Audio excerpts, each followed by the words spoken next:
Alright, so in this video we're going to continue that final exam problem where we take our next step of loading after we've established where our stress point is and our back stress point is located at in deviatoric stress space. Again, we're using, just to say it again, we're using the J2 criterion, so there's some shortcuts that we can use in that case.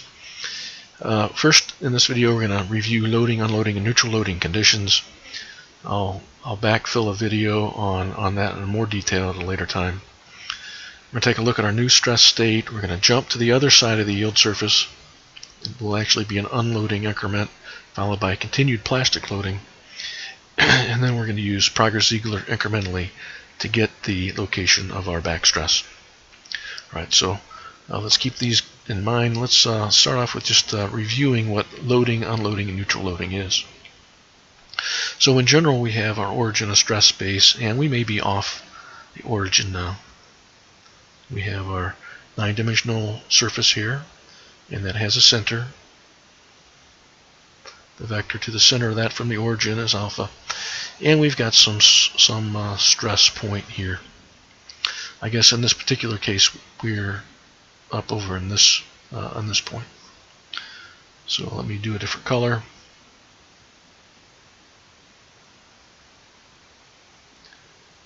There's our S, and if we want to use a different color, here's our xi, where xi is equal to S minus alpha. Okay, so that's where we ended up leaving off at the end of that last video. Now, there's three things that can happen when we have another stress increment. We can have an increment this way, which points out of the yield surface. It's one possibility. We can have a very small increment that's tangent to the yield surface, or we can have an increment that points into the yield surface. The way that we can tell which way we're going is that if we compute the unit normal at the yield surface point where our stress is currently at, if we take in that unit normal and dot it with d sigma, we're going to get three possibilities. It's going to equal to a positive number,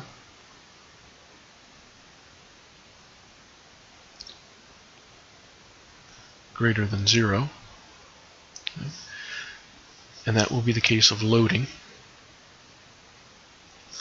Okay, so they don't have to be parallel, but any vector that is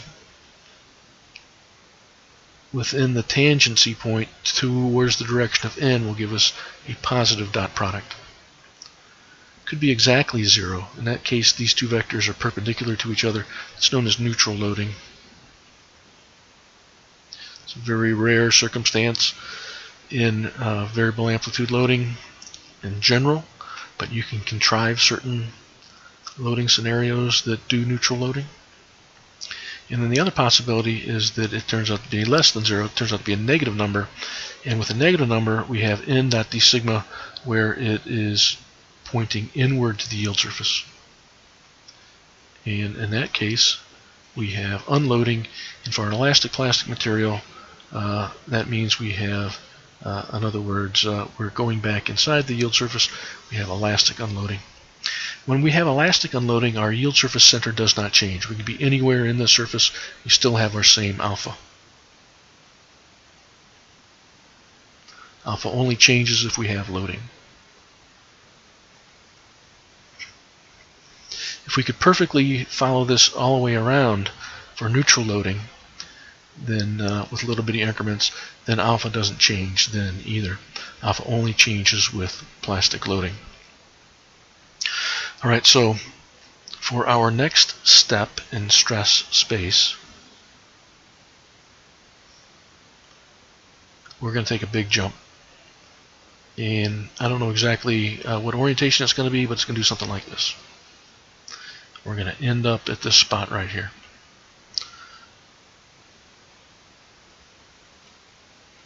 Okay, so we're currently at this S right here.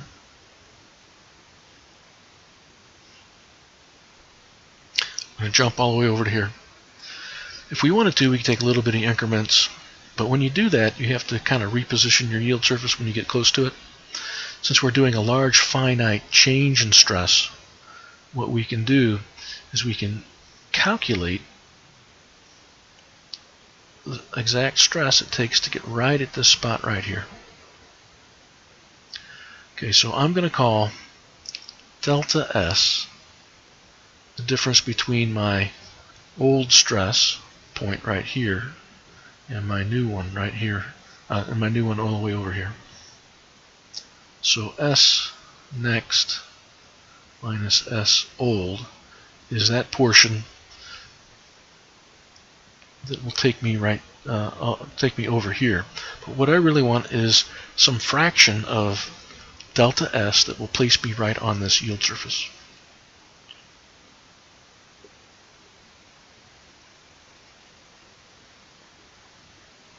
I'll call that gamma.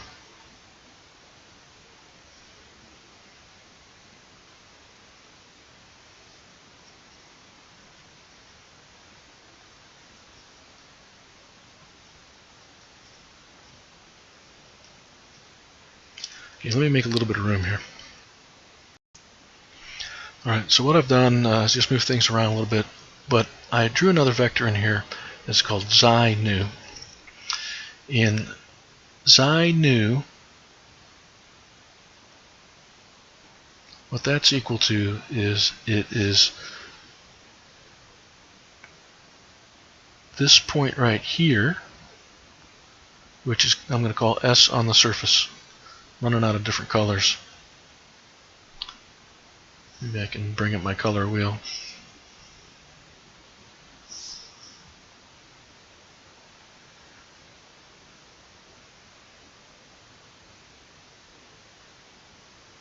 Okay, that stress on the surface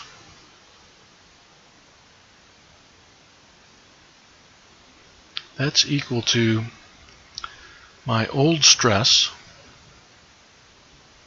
Oh, let's get ahead of myself here. That xi nu is the stress on the surface minus my alpha ij term, or my alpha term. And it, I said the alpha didn't move, so elastic unloading, the alpha doesn't move. So that xi nu is equal to S on the surface minus alpha. Now what S on the surface is equal to, let me just go with this blue, is that stress on the surface is equal to my old stress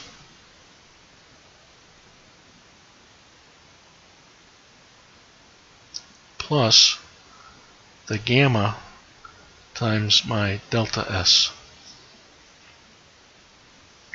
Okay, now here's my minus alpha. Now if we look at this term, that should look familiar. That's my old xi vector. It's the one that I have here in black. So xi nu is equal to xi old plus gamma delta S. Now one thing I know about xi nu is that that's a point on the yield surface, and if it's on the yield surface, my yield condition must be satisfied exactly. So I know that xi nu dotted with xi nu is going to be equal to 2/3 sigma naught squared. Okay, let's put this in here. Xi old plus gamma delta S dotted with xi old plus gamma delta S is equal to 2/3 sigma naught squared. And this being a dot product, I can distribute it. The first term I get is xi old dotted with xi old. Then I'm going to have 2 gammas. Those gamma's a scalar, so is the 2. Delta S dotted with delta S. Now delta S is this vector that goes all the way from here to here. It's my old minus my new. Let's Here it is. There's my next one minus my old one. Alright, and then I'm going to have a plus gamma squared. Oh, I messed that second term up. It's delta S dotted with xi old. And now I get the gamma squared delta S dotted with delta S. It's kind of late at night, so. Now the interesting thing, again, is this xi old dotted with xi old is 2/3 sigma naught. That's the size of our yield surface. So this term actually cancels out with this term over here, and we're left with 0 on the other side. If this equation is set equal to 0, one of these gamma terms can cancel out. What I really want to solve for is this gamma, so I can find that as, bring this to the other side, minus 2 delta S times xi old, dotted with xi old, in delta S dotted with delta S.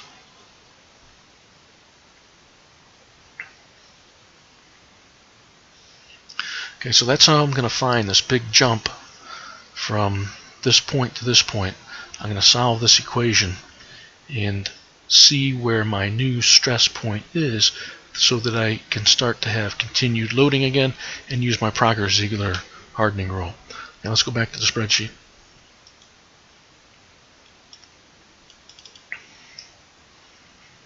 And that's this one here.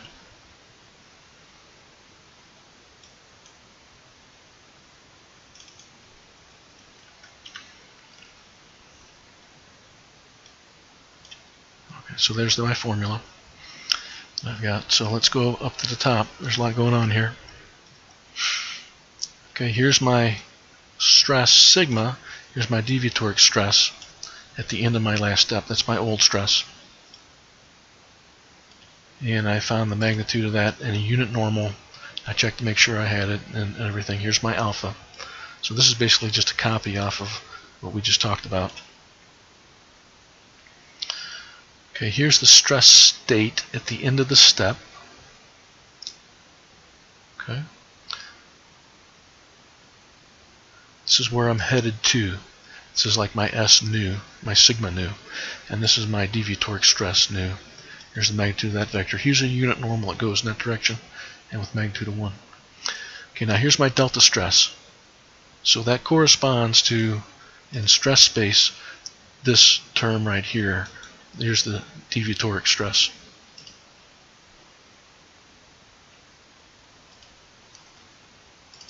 And I also have the change in deviatoric stress. That would be this one. So that is that delta S. And here's a normal that goes in that direction. All right. So I check to see if I have loading. Now,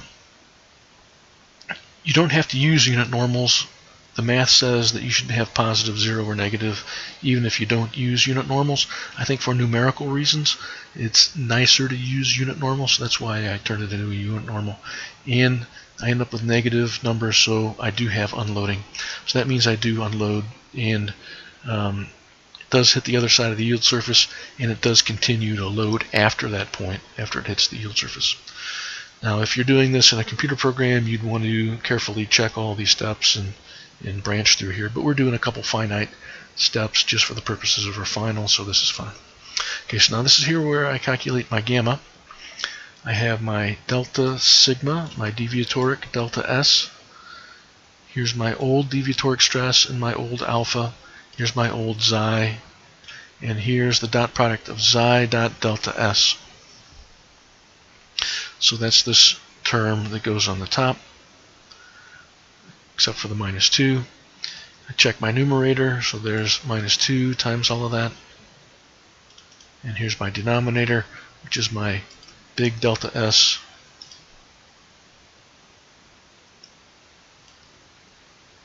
And I took the square root just to check it. And here's my gamma.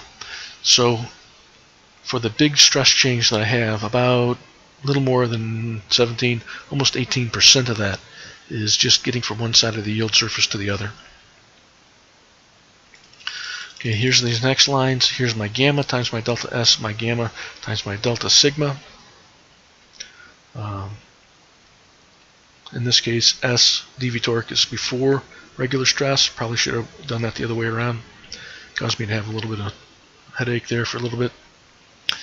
And what I need to do then is I need to calculate my elastic strains that correspond to this big jump in stress.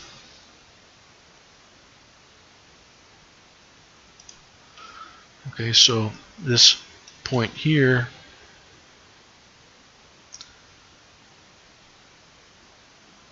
to here,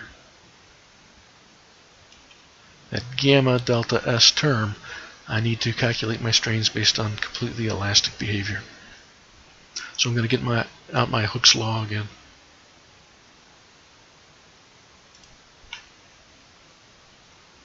So here's my elastic strain. Of course, the elastic and the total are the same in this case, and then I converted it to engineering strain. Good. Now, that's the change in strain. I need to add that to my strain at the previous point. Okay, so here was the tensor strain at the previous point, the end of the first stress that was applied. And here's my tensor strain after that delta epsilon based on gamma delta S is applied. Now, I did a few checks here. Here's my remaining stress that I have, my delta stress minus my gamma delta stress. So now what that is that that's this other portion from here to here. So this is what I'm going to do plasticity calculations on from this point to this point now.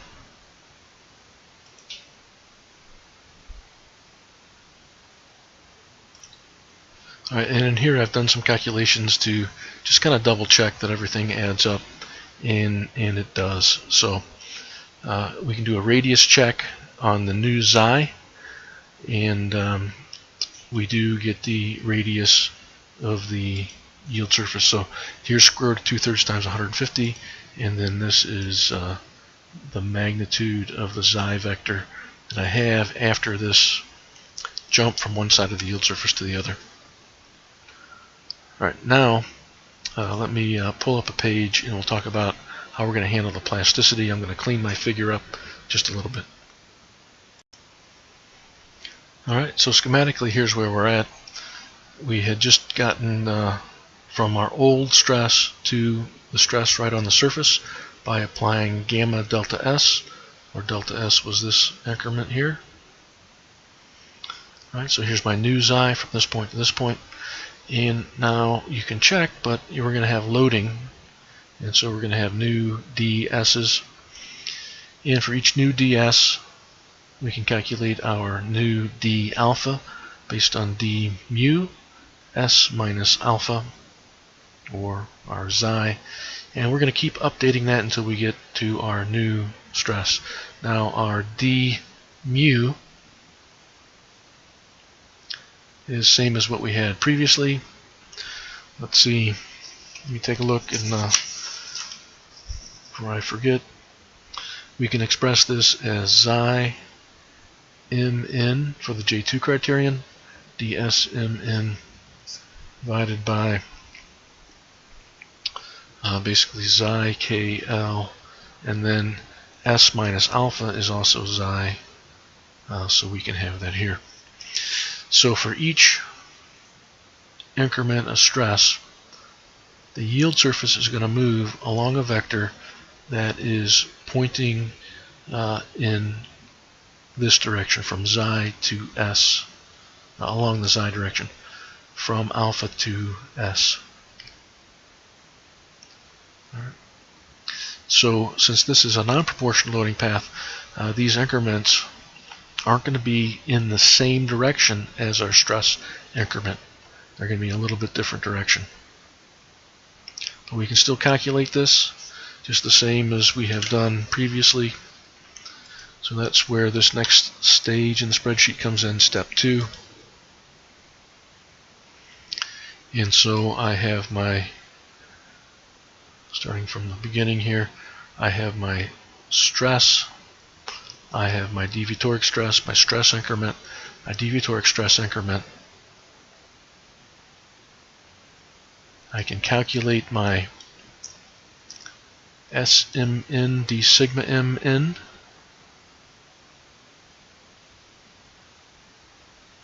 And in this case, I think I'm probably going to need the xi mn d sigma n in, but we'll talk about that in a second. Here's my h and so forth. And let's take a look at our engineering strain state. So we have our starting strain state from the surface. We're going to add our increments to it. Here is our alpha.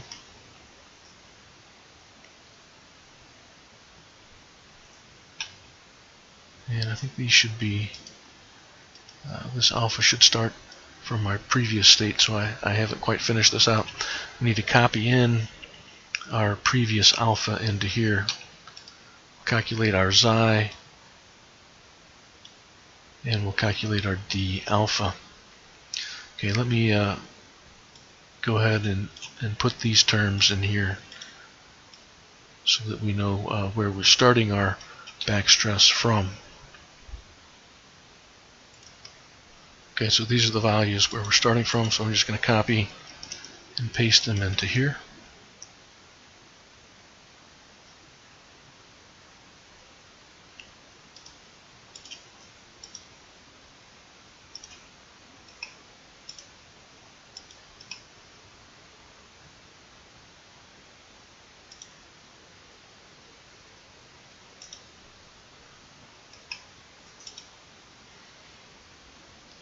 Well, it changed all of those. Let's see what DZ101 is.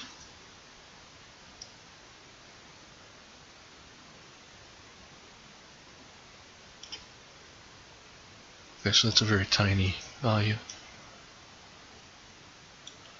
Okay, it looks like I'm going to have to do a little updating on this, but I'll do that and I'll be right back.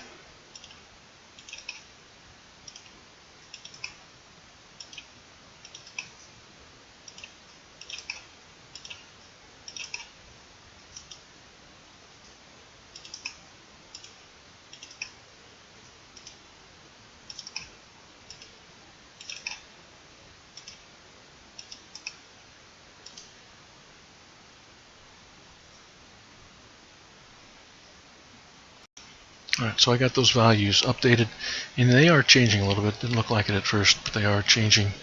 And by the time we go 100 increments, we should have the new back stress location. That's based on this value right here.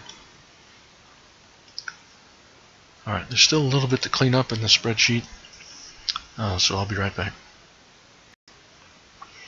Alright, now when we're calculating our plastic strains, to be a little bit careful. Previously we used this equation from the normality flow rule, the epsilon ij p is equal to d lambda smn d sigma mn, divided with sij times sij divided by 2/3 sigma naught squared. Now we're going to do something similar. Now in this case I think we're going to have to use our xi instead.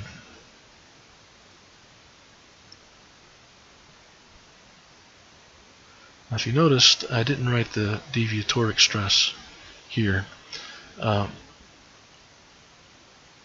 you can show this if you have S mn d sigma mn, it's the same as S mn d S mn.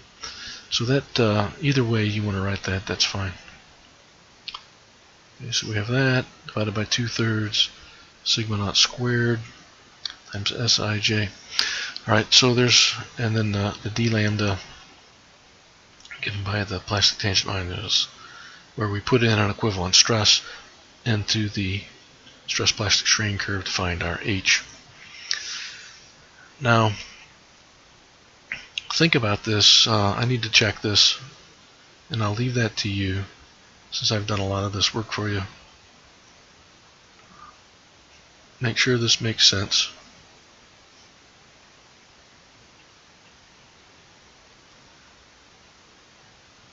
I think maybe that has to be a xi as well.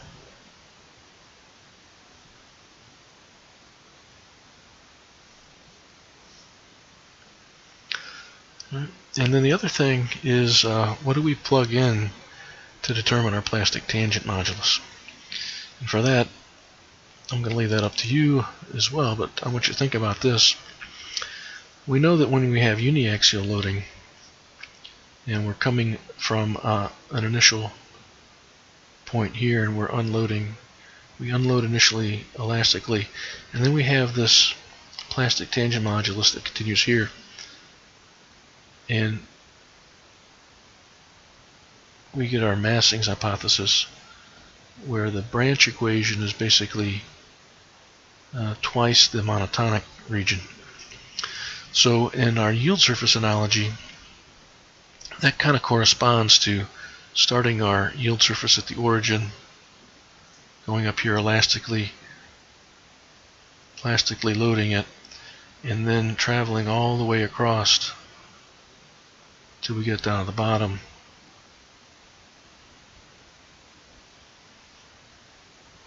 And through this path, from here to here,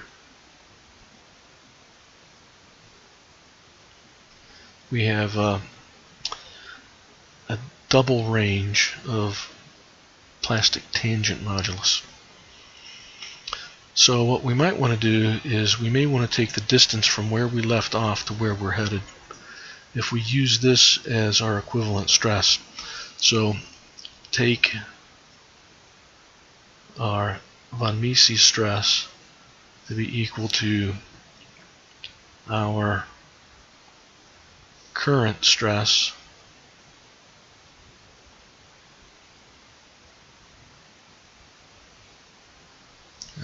let me do sigma.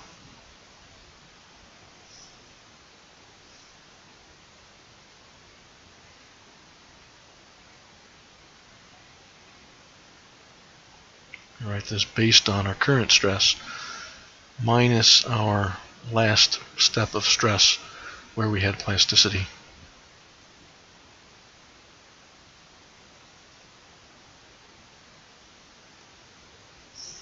Which would be this point up here.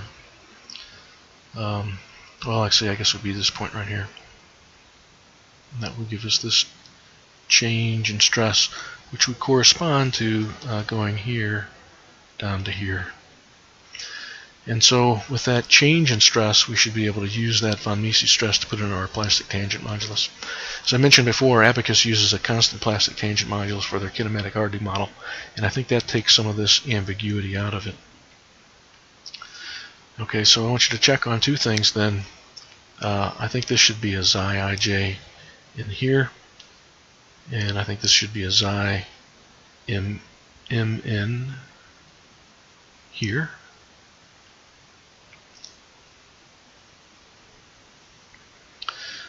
And then do what you want to do for your basis of calculating your plastic tangent modulus. So we'll go back to the spreadsheet. We're on step 2. So from that you can calculate your d alphas. I'm going kind of fast in here again. You can calculate your d alphas and your d epsilon ij plastic, your d epsilon ij elastic. Add them together, turn them into engineering strain increments, and then accumulate your total strain. So I will upload this spreadsheet to the box as well as to my personal forum. Alright, I think that's enough for tonight. If I get a chance, I'll do one more video to take us to the final point in our stress history that I've given you. So we started out with this one, we went to this stress state, and then the last one is this one right here.